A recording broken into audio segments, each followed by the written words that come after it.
हमारे गांव जले, हमारी सिविलाइजेशन को समाप्त किया गया, हमारे मंदिरों को लूटा गया और हम एक मूक दर्शक की तरह असहाय होकर इसको देखते रहे कि ये उस भारत का आज हर युवक के अंदर वो आग होनी चाहिए। हमें अपने इतिहास का प्रतिशोध लेना है। मुझे पता है आप राष्ट्रीय सुरक्षा सलाहकार अजीत डोभाल जी को सुनना चाहते हैं। हम थोड़ा सा समय आपका लेंगे बस ये बताने के लिए कि अजीत डोभाल जी विकसित भारत यंग लीडर्स डायलॉग 2026 के मंच पर ये बात बोल रहे हैं। ये कार्यक्रम क्यों मनाया जाता है ये आपको बता देते हैं। 1863 में 12 जनवरी के दिन स्वामी विवेकानंद जी का जन्म हुआ। 1984 में इस दिन को नेशनल यूथ डे के तौर पे मनाने का फैसला हुआ और मनाया जाता रहा। 1995 में एनुअल नेशनल यूथ फेस्टिवल के तौर पे मनाने की भी शुरुआत हुई। पिछले साल 2025 में एनुअल नेशनल यूथ फेस्टिवल का नाम बदल के कर दिया गया विकसित भारत यंग लीडर्स डायलॉग 2026।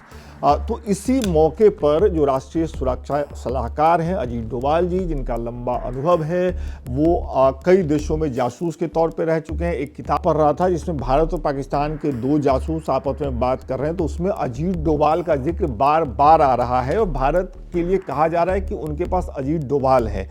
तो अब ये जो अजीत डोभाल ने अभी बोला है दिल्ली में विकसित भारत यंग लीडर्स डायलॉग 2026 के मंच पर, उस भाषण का एक संपादित अंश हम आपके लिए लेकर के आए हैं। आप सुनिए, आखिर तक सुनिए।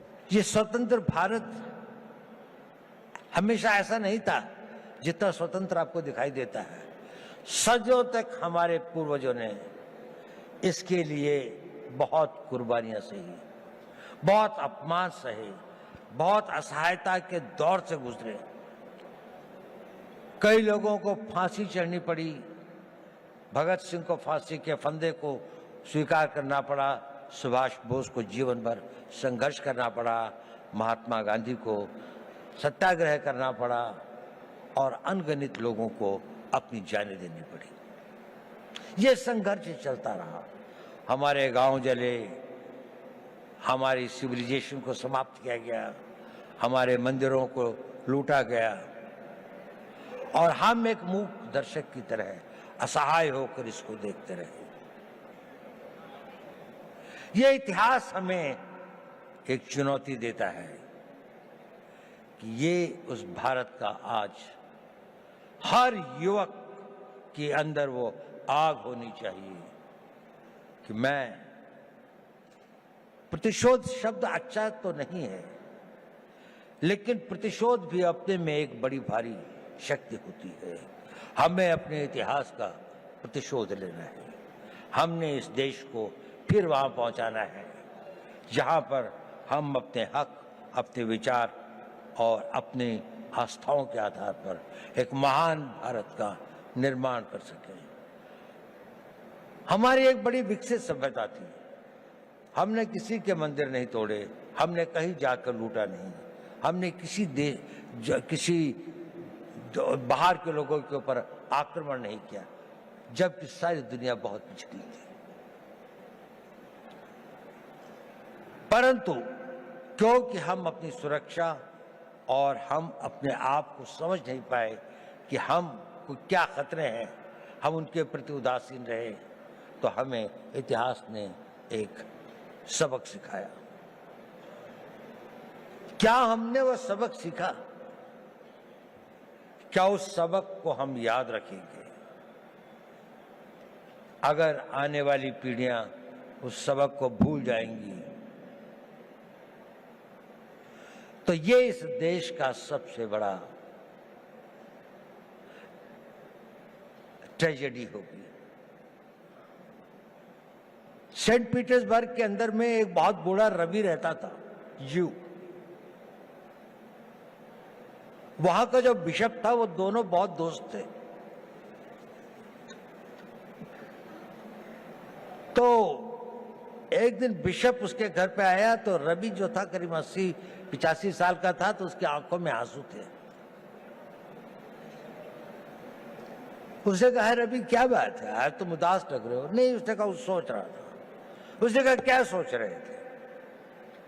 उसने कहा मैं ये सोच रहा था कि जूस का क्या होगा।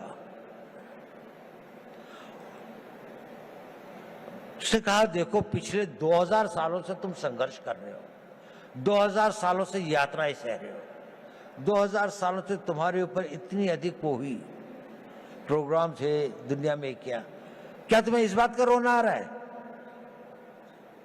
उसने कहा नहीं, मुझे इस बात का रोना नहीं आ रहा। मेरे विचार में यह ख्याल आया कि इन हजारों सालों तक संघर्ष की जिस परंपरा से, जिस आग को जिंदा रखा है, कहीं आने वाली पीढ़ियां इसको भूल तो नहीं जाएंगी, और वो भूल तो नहीं जाएंगी कि हमें अपने आप को फिर से शक्तिशाली बनाना है, अपनी रक्षा करनी है। ये भाव था, ये बड़ा पावरफुल सेंटिमेंट है, और हमें अपने उस सेंटिमेंट से ही प्रेरित होना चाहिए। कई सारी ऐसी बातें होती हैं हमारे ऊपर, कई सारे इस तरह के आघात होते हैं जिससे हमें लगता है कि अगर हमारे साथ में अन्याय हुआ है, अगर हमारे साथ दुर्व्यवहार हुआ है, हमारे गांव जलाए गए, हमारी मातृशक्ति का अपमानित किया गया, तो इसका हम भी अपने आप को इतना मजबूत करेंगे, हर रूप से, आर्थिक रूप से, रक्षात्मक रूप से, टेक्नोलॉजी के रूप से, हर क्षेत्र में हमें आगे बढ़ना है। लड़ाई क्यों लड़ते हैं हम लोग? कोई हमसे साइकोपैथ थोड़ी हैं कि दुश्मन की लाशें हों, डेड बॉडीज पड़ी हों, कटे हुए गड्ढे हों तो हमें कोई बहुत संतोष या बहुत सुकून मिलता है। इसके लिए नहीं रहती लड़ाई।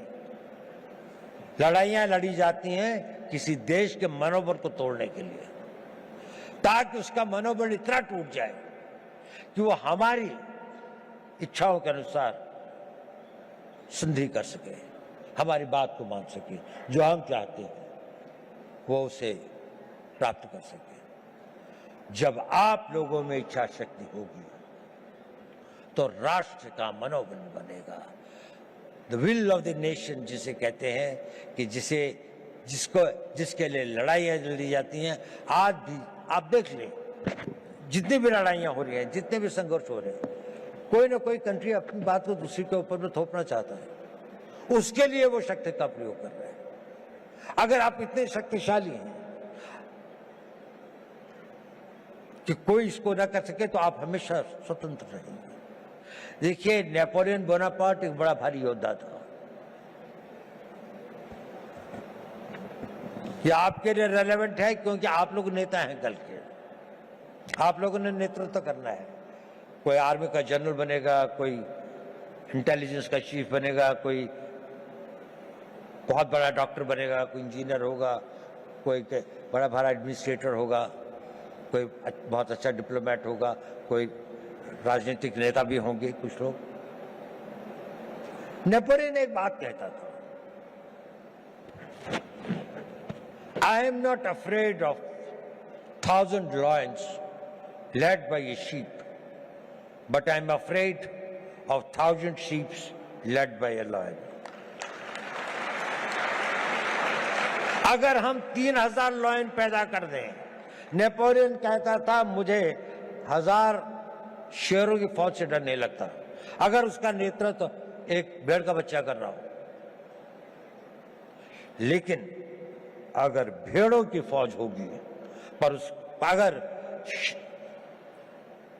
भेड़ों की फौज का भी नेतृत्व करने वाला एक शेर होगा तो मुझे उससे बहुत डर लगता है। क्या इस भारत मंडपम में बैठे 3000 शेर पैदा कर सकते हैं? 3000 वो लोग कर सकते हैं। अगर आप नेतृत्व करेंगे तो देश पीछे चलेगा। ये भारत के इतिहास में ऐसा हुआ।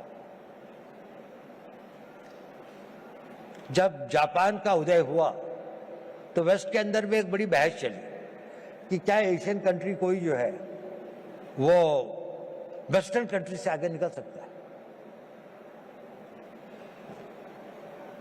तो मैलिस एंडरसन करके एक हिस्ट्री के कैम्ब्रिज यूनिवर्सिटी के अंदर में एक हेड ऑफ द डिपार्टमेंट थे, उनसे कहा गया कि एक स्टडी की जाए कि ये इकोनॉमी जो है इसका क्या इतिहास रहा है। तो मैलिस ने किताब लिखी जिसका नाम है वर्ल्ड हिस्ट्री ऑफ इकोनॉमी, और उसने वो फर्स्ट सेंचुरी से लेके 19th सेंचुरी तक लिखी, और उसमें उसने कहा कि इसमें से 1700 साल तक अधिकतर इंडिया की नहीं तो कभी कभी चाइना की इकोनॉमी ही वर्ल्ड की सबसे बड़ी इकोनॉमीज थी। और बड़ी ही नहीं थी कि टुगेदर इन दोनों के बीच में लगभग 55 to 60% इकोनॉमिक पावर थी, बाकी सारी दुनिया में 40%। भारत ने बहुत बड़ी बड़ी सक्सेसेस देखी हैं, हमें 150-200 साल लगते हैं। ऐसे कई बड़े कालखंड आए हैं जिसमें वो अपनी पराकाष्ठा पर था, साइंस की, टेक्नोलॉजी की, आर्थिक विकास की, लेकिन हम वहां से गिर भी सकते हैं। There is nothing permanent in life. आपको अपने हर दिन की उसकी रक्षा प्रतिदिन करनी पड़ती है। कमेंट करके जरूर बताइएगा। बहुत बहुत शुक्रिया।